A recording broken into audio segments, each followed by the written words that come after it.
Today I'm going to talk a little bit about motivation. Most of us have experienced motivation at some point, but actually truly embodying it and feeling it like a hunger towards our goals, most people haven't. Now, why is that? Well, let's imagine you were born with ice creams in the freezer. Your demand, your desire, your hunger for ice creams is not going to be as high as someone who hears from their mum there is somewhere in the world where they eat ice creams. There's this amazing creamy food that's cold like ice, and it's really tasty. It's sugary and sweet, and it's very rare in this part of the world. We do not have it. Barely anyone here has ever experienced it, but I heard of it once from my mum, who told me a story of someone who visited that land and once had it. What do you think your interest and hunger is going to be like for that dessert? Huge. It's going to be absolutely huge. You're going to want it more than ever. That is why you see people who, for example, grew up with no money buying tons of a particular item that they didn't have as a kid. Maybe it was shoes. Maybe they couldn't afford the sneakers that other friends around them had. So when they finally get into a position to be able to buy those sneakers, they buy 10 times the amount that they actually need because they never had it. Well, that is exactly the case for OCD recovery. When you've had a baseline state of internal calm as your baseline setting default, like most humans usually have, you ain't going to give a damn about getting to a position of recovery because you're already in that baseline state. So you're not going to know what it feels like to have that taken away. Now, with OCD recovery, you remember very clearly that time in your life where suddenly your inner default peace was shattered with this like incoming train of anxiety that came in chronically and didn't turn off. And now your baseline state is 24/7 chronic anxiety, chronic guilt, and you may have been in that position for decades. I was in that position for many years, severe chronic OCD. Now, therefore, my hunger, my goal was getting back to that baseline state of inner peace. That's what I wanted. I knew what freedom felt like. I hadn't been born with default anxiety. So I really, really wanted that back. I was hungry for that. I knew getting that back meant waking up in bed each morning calm, going out for dinner calm, having a drink with friends calm, working towards my goals with renewed energy, hunger, just a general appetite for life rather than this fatigue-like state that I was living in 24/7 that we all know very, very well. That's what OCD recovery is. That's the direction that you're going in with OCD recovery. You know your goal, but you're currently lost. But have you got the hunger for it? Because many haven't. Maybe many have got used to a coasting like, look at that, I'm gonna have to accept that these lights have gone off right in the middle of the video. Good acceptance. 1 second. So you're gonna have to get into a position where you really, really, really want to recover, where it's like breathing almost. That's how much you want it. And I say that in a way to highlight, to not make it absolutely compulsive, that you're fixated on recovery, recovery, recovery, recovery.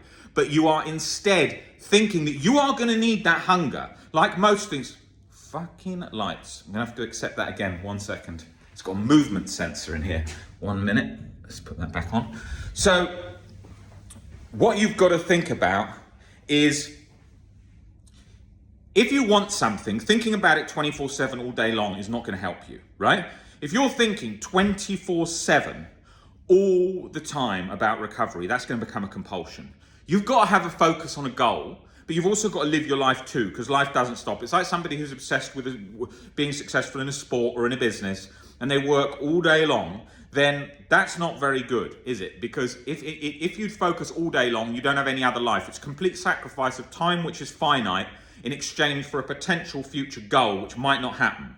But there is no real work-life balance if you're working towards something like that. And I, for one, definitely do not have a work-life balance because of the way that I work towards what I'm doing with the work and the team to change what we're doing with OCD. And that's like a 7 days a week operation, and it's full on. That, you know, that ain't so much a work-life balance. Life fits around, well, life's always ongoing, but life fits around what we do here in direction towards our goals. But I enjoy the ride, okay? But then you could think of maybe a swimmer. He's getting in the pool to compete for the Olympics 7 days a week, all day and night, and he's really bored of it.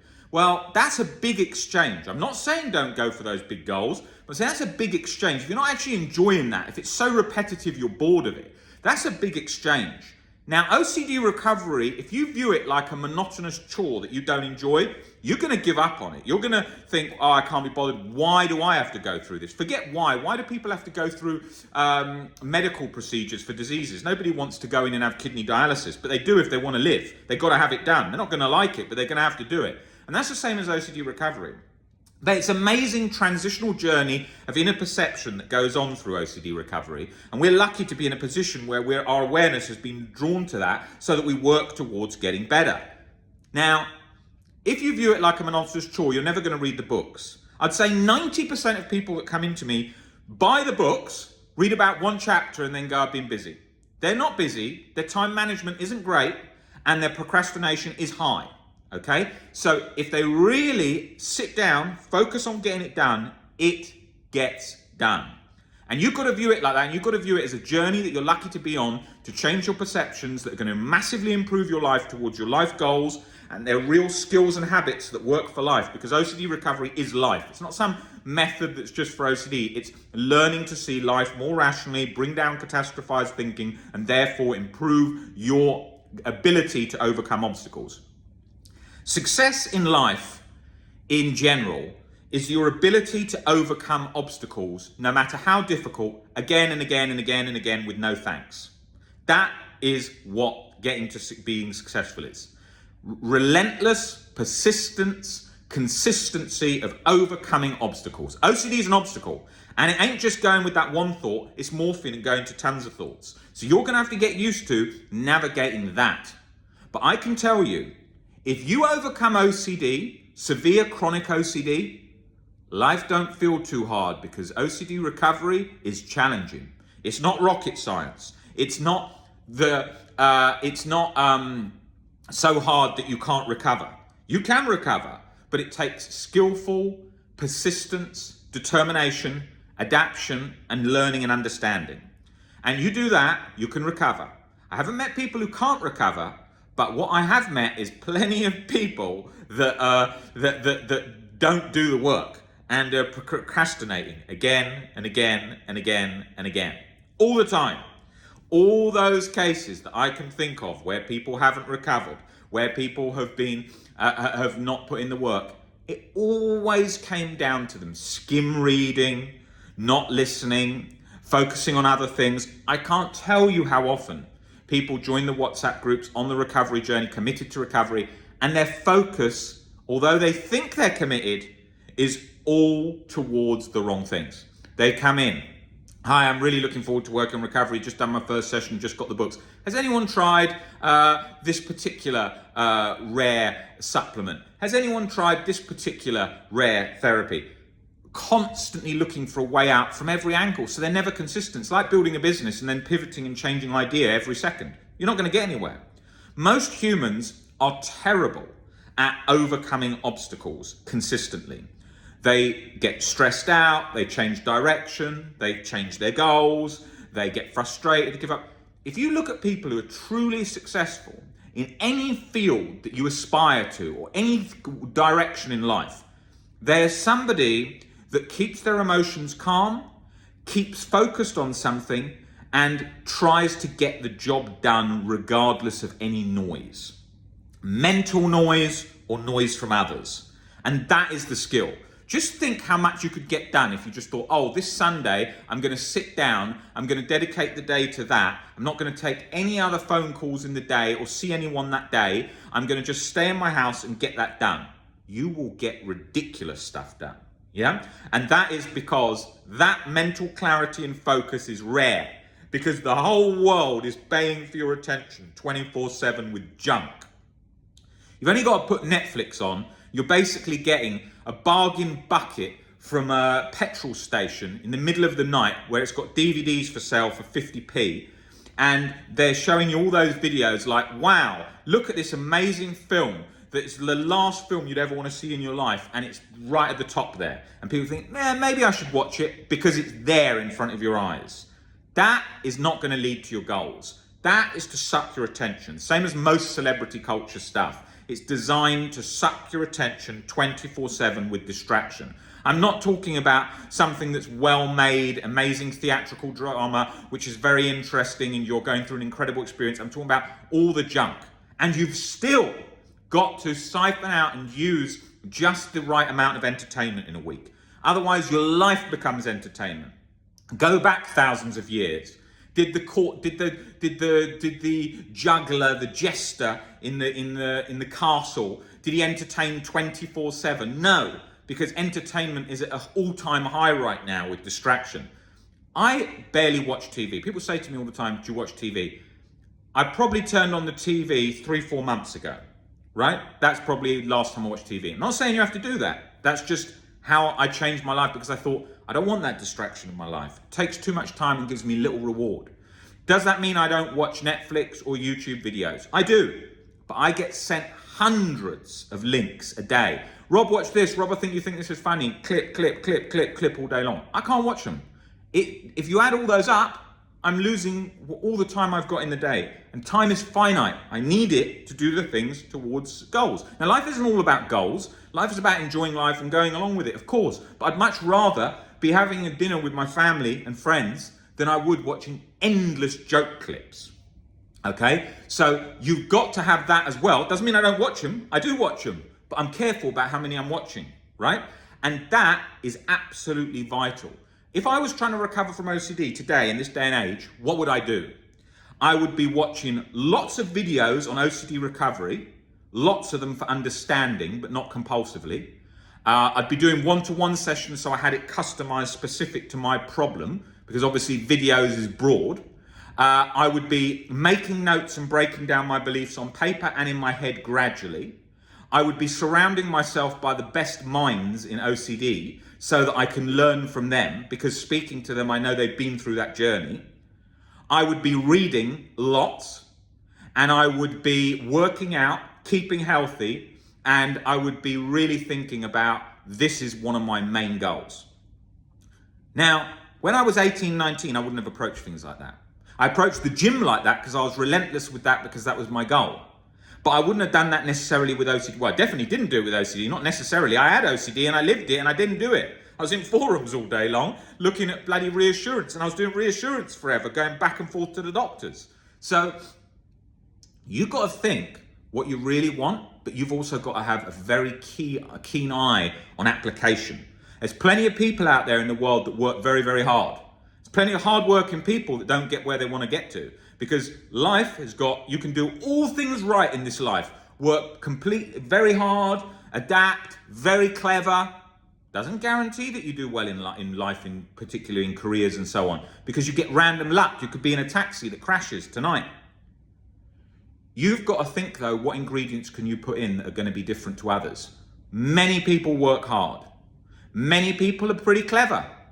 The whole world around you was built by people. All the buildings, all the old buildings you see, all the architecture, all the cleverest tech was built over time by people that just applied themselves. Not smarter than you, but application. Application with other people. And also, though, people that are smarter. But there were people that weren't as smart that worked harder.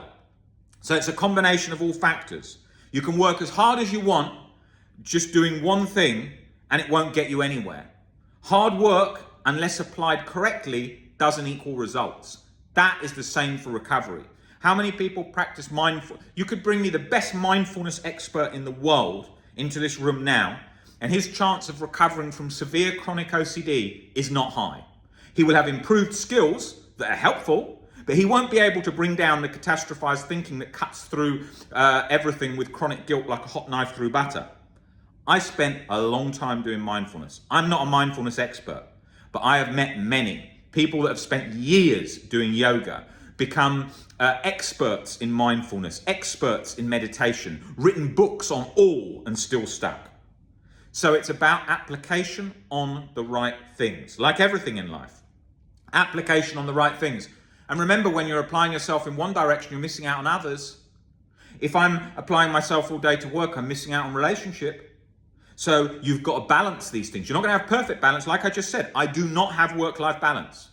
I do not have it. I work much more than I do in social life, right? That's not for everyone. I don't recommend it for everyone, but it's effective for me in the direction towards the goals that I'm trying to achieve with this team. So you have to think, what are you trying to do? If you're trying to recover from OCD, it's going to take more, and it's going to throw you off balance for a while. And it's going to take more than you want to give in right now, more than you want to put in, okay? Because right now, your energy level, you're thinking, oh, but I finished work at this time. I need to watch Netflix then. Oh, it's the weekend. Now I've got this. You have all these mental barriers. Oh, I've got to socialize then. Oh, I've got to do this then. I'm not saying sit in an empty room just working on recovery all day long. I'm definitely not saying that. But you're going to have to put in much more than you think. I can't highlight that enough. You can usually assess in 10 seconds of speaking to somebody. When someone speaks to me about any area of their life and they say, I'm not achieving this, or this hasn't worked out, I can normally see within about 10 seconds why it hasn't. And usually the main reason in this day and age, especially with that hustle culture where people are overworking and going mental with working, is because the application is poor. They're working very hard, but with poor application. If hard work is not applied in the right direction, it doesn't deliver results. And that's key. Think about it. I spent ages reading OCD books that didn't have the answers for recovery. Got me nowhere. I spent ages in OCD forums looking at reassurance. Got me nowhere. I could have spent 100 years doing that, would have got me nowhere. So you've really got to think about those things, learning from mistakes. When I worked out in the gym, I had a terrible diet at first. Didn't benefit me. Didn't benefit me at all. And so that was hard work with poor results. So you've really got to think about application. It's like if you're going to go to battle, you want to spend time sharpening your sword a lot longer than you think, right? Because in that application, you've got a few moves till your death. So you're going to spend a lot of time sharpening that sword. And that is vital for OCD recovery. And the sharpening the sword is all those things that I just mentioned that I would do if I was stuck today. Now, you've also got to remember that you're going to experience chronic anxiety pumping away. Use that to drive you. Don't use it to run away from you, to run away from it. Use it to drive you. You've got to live in harmony with it because it's going to be there. We're not trying to get rid of anxiety, right? You need anxiety to save your life. But most importantly, you are going to have to use it to motivate you because you don't want to be in that state permanently, chronically. I didn't want to. That's why I worked to get better. If it wasn't that bad, I wouldn't have worked to get better. OCD needed to take me to the edge to drive me forward. Think about it. Anything I'm motivated to do is because something I didn't have. I'm motivated to change the world with OCD because the world didn't have that for me when I was trying to recover. I see people every day coming in. Hi Rob, I'm stuck with OCD. My life's ruined because of it. I've been to 10 different people and they don't understand it. That's why we do the work we do, right? Because we want to change it. You look at the number of videos that Nick puts out every day, all from his journey, from his experience. And people don't have to go through the same situation with sensory motor OCD as we once did. Not just sensory motor OCD, pretty much every fear you can imagine. So it is vital to think, what things are going to make you hungry to get better? Is it thinking about how fatigued you are, how you haven't got the energy to work, haven't got the energy to put into your family life? Is it because is it another area of your life, not just OCD? Is it perhaps you haven't been working out for a couple of years because you had a bad back and you're fed up of not being in the fitness shape you want to be in? You have got to think about direction, application, persistence, consistency day in, day out. You don't need to be a machine, but you're going to have to improve your game a lot more than where it is right now. Yeah? People who say to me, I've got no time, is never the case. It is never the case they've got no time. I've only got to look at like Nick, for example, who on a Saturday yesterday had one-to-ones all day long, produced tons of videos and TikToks, used barely every hour of the day he had on a Saturday. I never get an answer from him saying, I haven't got time really, unless he literally hasn't, Yeah. So you've got to think to yourself, where will being extra motivated get me? Where will clever application get me? And you have got to apply that. And that does not mean you can't sit by a river and paint a picture. That might be your goal, painting more pictures by the river. I understand that. There was years of my life where I went very slowly when I'd recovered from OCD to take in life. I still do that. I go for long walks late at night, and I walk and I think about life and philosophy whilst writing down notes for tweets and for Instagram posts.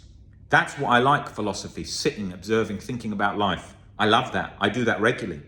Every evening I sit, I have my dinner, I think about life, I have conversation with someone. I'm thinking about lots of different things, enjoying the moment, living very much in the moment in those times. But it's a balance of that. I'm not saying a balance of work-life balance. It's a balance of what I think is going to work best for myself in terms of getting towards happiness goals and towards goals with the work that we do with OCD. You have got to think like that. I remember I was reading a book by Albert Ellis on happiness, and he said, happiness involves an element of being selfish. And I thought, why does it need to involve that? Because life is about connection. Since recovered, I feel much more connection to people, the people I work with, their stories.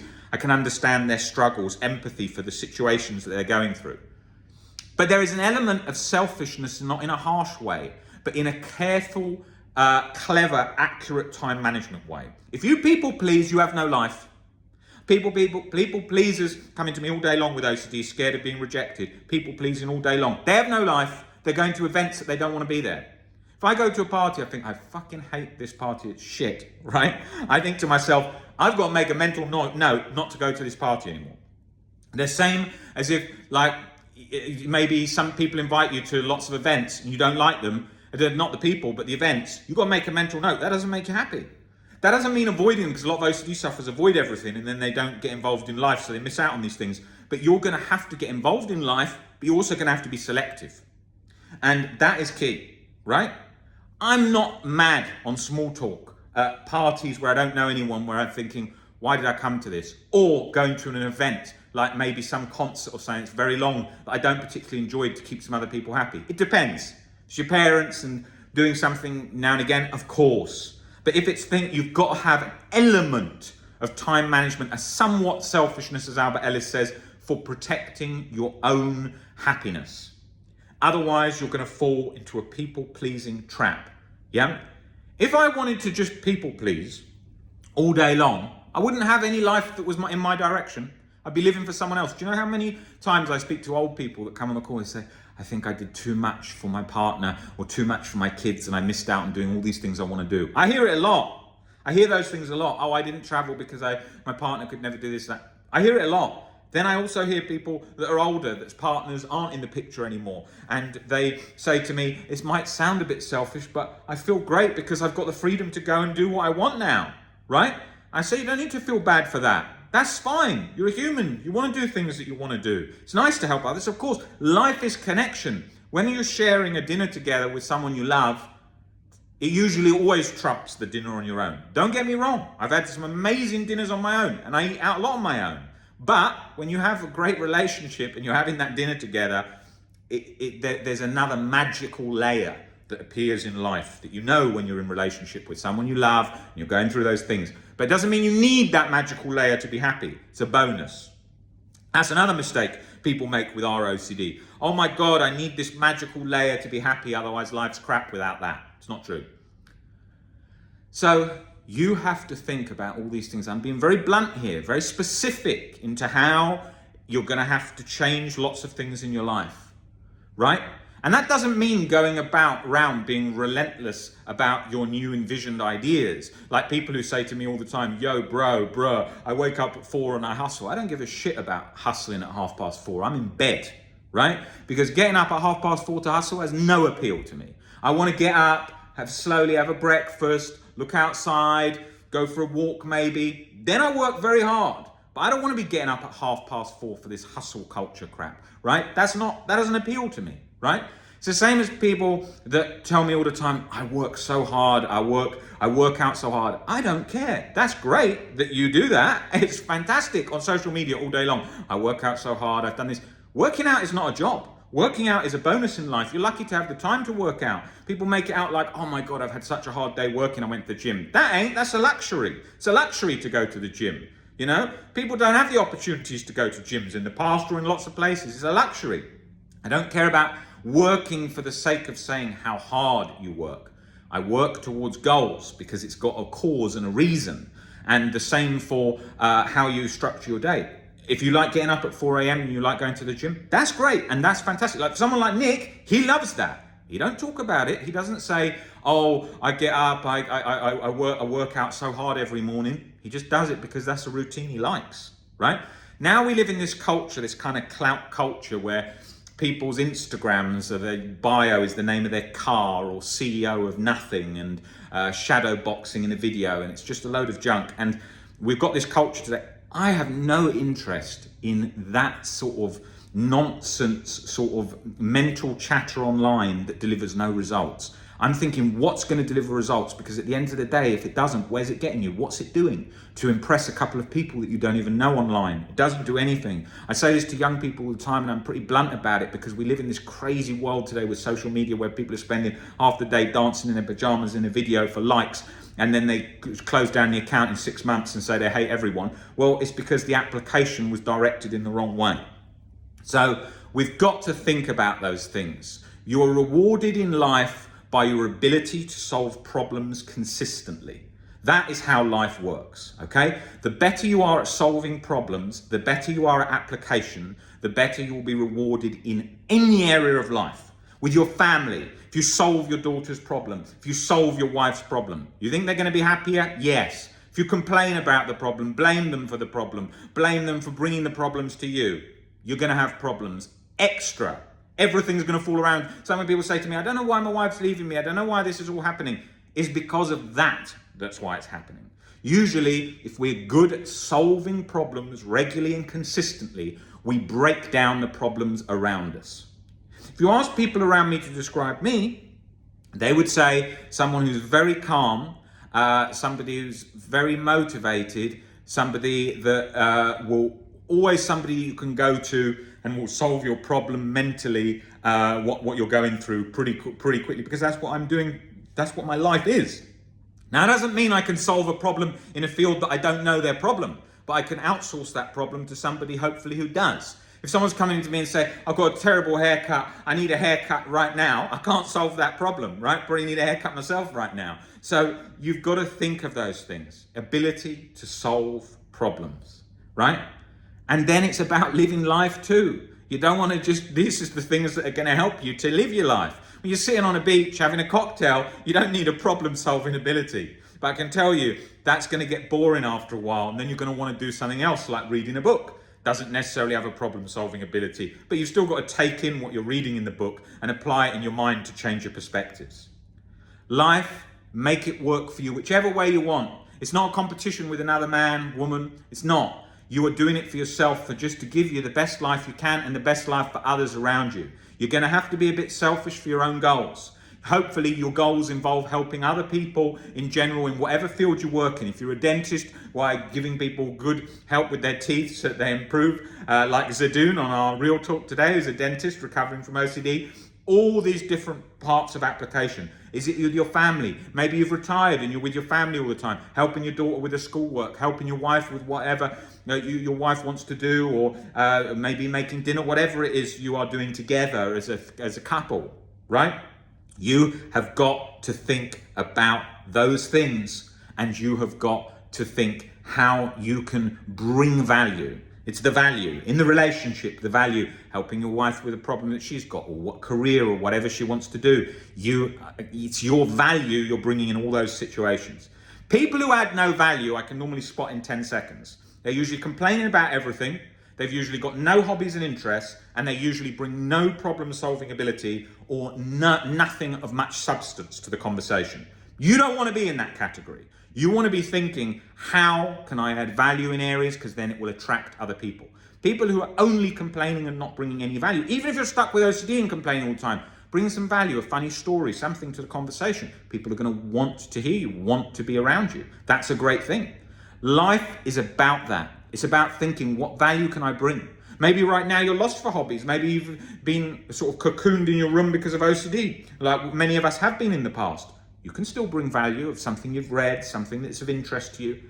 Bringing value in different forms, all of these parts make up the OCD recovery journey.